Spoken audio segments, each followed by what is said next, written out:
સમાચાર અમરેલીથી મળી રહ્યા છે। માવઠાથી પાક નુકસાનીના સર્વેને લઈને રાજકારણ ગરમાયું।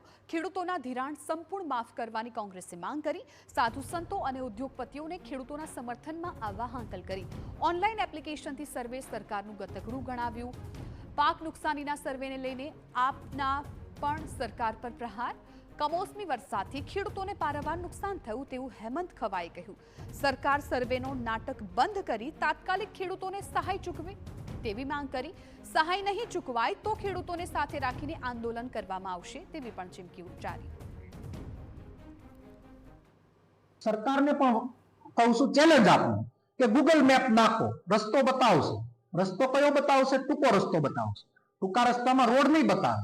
ડિજિટલ સર્વેની અંદર બધું લીલું દેખાવાનું છે, બધું જ પડલેલું દેખાવાનું છે। ક્યાં આધારે દેખાડશો તમે? અહીંયા સિંગ છે, અહીંયા કપાસ છે, બધા જ પાક ખેતીની અંદર નાબૂદ થઈ ગયા છે। બોલવું પડશે, જાગવું પડશે ને મેં જે ઉદ્યોગપતિ કીધા, સાધુ સંતો કીધા, આને બોલવું પડશે।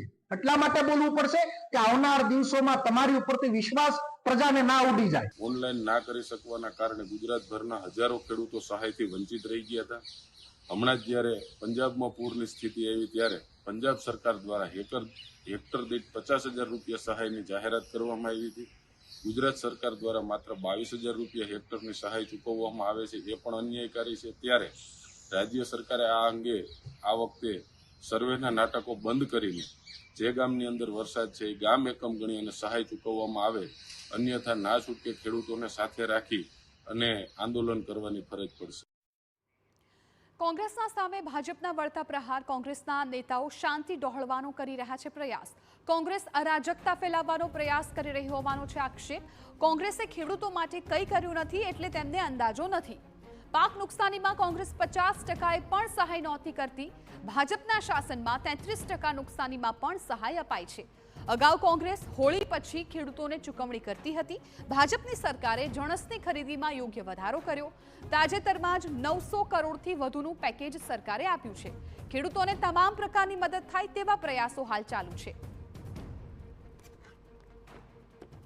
જેમણે વર્ષો સુધી એમના સમયમાં ખરીદી જ નહોતી કરી, થોડી ઘણી જે ખરીદી કરી હતી એ છે એ ઉત્તરાયણ પછી ખરીદી કરતા હતા, હોળી પછી પૈસા આપતા હતા।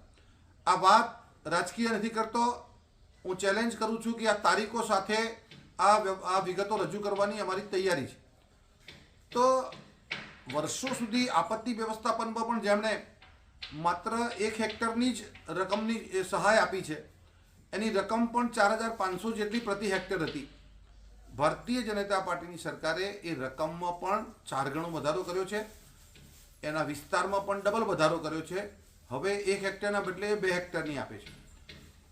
50% નુકસાન થાય ત્યારે જ કોંગ્રેસ આપતી હતી, આજે 33% નુકસાને પણ ભાજપ સહાય આપે છે।